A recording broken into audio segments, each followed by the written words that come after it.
Yo, what's up, guys? Tough loss for the Toronto Maple Leafs today, losing to the Winnipeg Jets 5-2.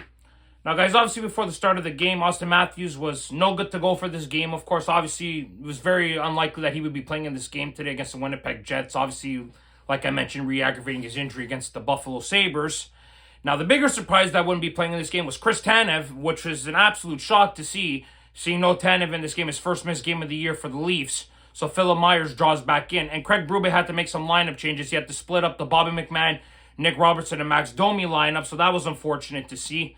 And guys, let's just say the Leafs did not have a very good game. Now, I felt the Maple Leafs started off the game well. You know, the first period was pretty good. You know, it was pretty evenly matched. I felt the Leafs and Jets were going back and forth a bit. And then after late in the first period, we saw Mitch Marner take a penalty. And Winnipeg's got the best power play in the league right now. And of course, with that penalty Marner takes, Winnipeg takes full advantage of it. Kyle Connor scores a goal because Joe Wall does not see where the puck is, bounces right in front of Connor. He gets the rebound, he scores, and Winnipeg take a 1-0 lead off that power play, right? So goes into the intermission 1-0 as we saw, obviously. Then after we saw a minute into the second, Connor scores again, making it 2-0 Jets, right? And it's like the Leafs once again fall asleep at the beginning of a period. It's like, holy shit, can you guys like not give up a goal the first couple minutes into a period? And then after Max Domi gets into a scrap to get the Leafs going a little bit, right? Unfortunately, Domi took an extra 2-minute penalty there, so it didn't really do much for him to get into that fight there with Iafallo. Then after the Leafs got a double minor for a high stick, and the Leafs were able to take advantage and score on the power play there. John Tavares gets a goal off a nice pass by Mitch Marner, off a really slow pass, of course. But unfortunately, the Leafs, other than that goal they scored, the Leafs had one shot on that power play. Couldn't do much on that power play other than that, guys. And it stays 2-1 going into the second intermission. And then after, we obviously saw in the third period, things started to open up for the Leafs. You know, Winnipeg started getting some opportunities. The Leafs were lacking defensively, of course. Not a very good period by the Maple Leafs. And Mark Scheifele was able to squeak in behind Bobby McMann. He scores a goal. The Jets are up 3-1. And then after we saw Scheifele later into the game, the puck's on the side there. We saw what happened. The puck gets under Joe Wall's skate. And then after Scheifele bats it in, Craig Berube, for some reason, does not challenge it. I don't understand why he doesn't challenge it. The Leafs are down by 2 goals if that goal counts, which it does. And it's a 4-1 hockey, and the game's basically a wash. So I really don't understand Craig Berube, why he didn't challenge on that play there. But he chooses not to. Jets take a 4-1 lead. We obviously saw John Tavares get another goal, his second of the game, to cut the deficit back down to 2. But unfortunately, it wasn't enough, guys. The Leafs did not do enough in this game. Mark Scheifele scores an empty net goal. He gets a hat trick in this game, guys. Jets go on to beat the Leafs 5-2 and snapping the Leafs' 6-game winning streak against the Jets, unfortunately. And listen, guys, the Winnipeg Jets are a great team. You know, they got 25 wins on the year. Connor Hellebuyck, one of the best goalies in the league, if not the best goalie in the league. The guy's got 22 wins for the Jets, guys, out of their 26 or 25. It's absolutely impressive, the type of numbers that guy puts up as a goaltender. Honestly, guys, this is the type of game, guys, that we honestly missed Austin Matthews in. Big physical game. We missed our goal scorer. You know, we really missed him in this game. Not having Chris Tanev really hurt the Leafs in this game, guys.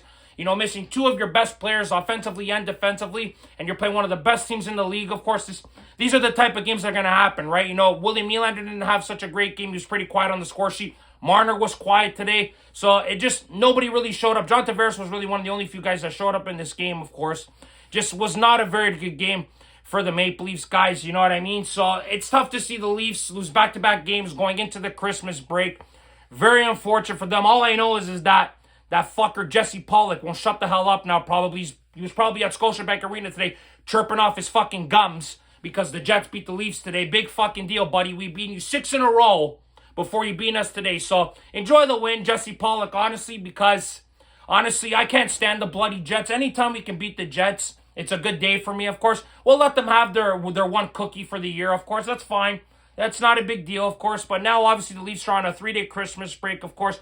Not really good to see, you know, going, like I said, 2 losses going into the break like that, right? Austin Matthews, guys, I don't know. Like, you guys saw my Buffalo video, the game after the Buffalo game. I'm really frustrated with what's going on with Austin Matthews.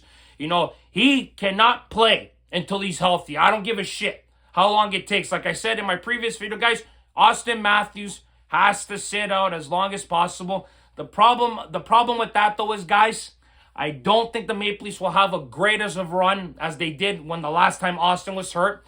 So it's going to be very difficult now for the Maple Leafs guys moving forward without Austin, because if he is out for the long term, they better buckle up this team, because it's going to be a very long stint without their captain, and they better get some wins under their belt, because 2 losses in a row like this, guys, not very good for the Leafs. You know, they haven't been great performances either by the Maple Leafs in these 2 games that Austin has been out. So, and let's hope Chris Tanev is okay when hopefully after the 3-day break, they play Detroit. Chris Tanev's back for that game. Would be nice to see, of course. But, guys, tough loss for the Leafs tonight. You know, I think it was an expected loss. I did not think the Leafs would be able to get 3 or 4 past Connor Hellebuyck tonight. The guy's just on a crazy run right now. He's just doing incredible things for the Jets. And the Jets are one of the best teams in the league, if not the best in the league in the team, of course, guys. So, tough loss from the Maple Leafs today. Let's hopefully they get back at it on Friday night when they play the Detroit Red Wings, guys.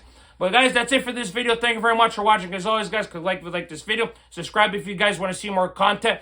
Guys, have a Merry Christmas. And, guys, remember, if you do not watch sports, you're a more. Ciao, guys.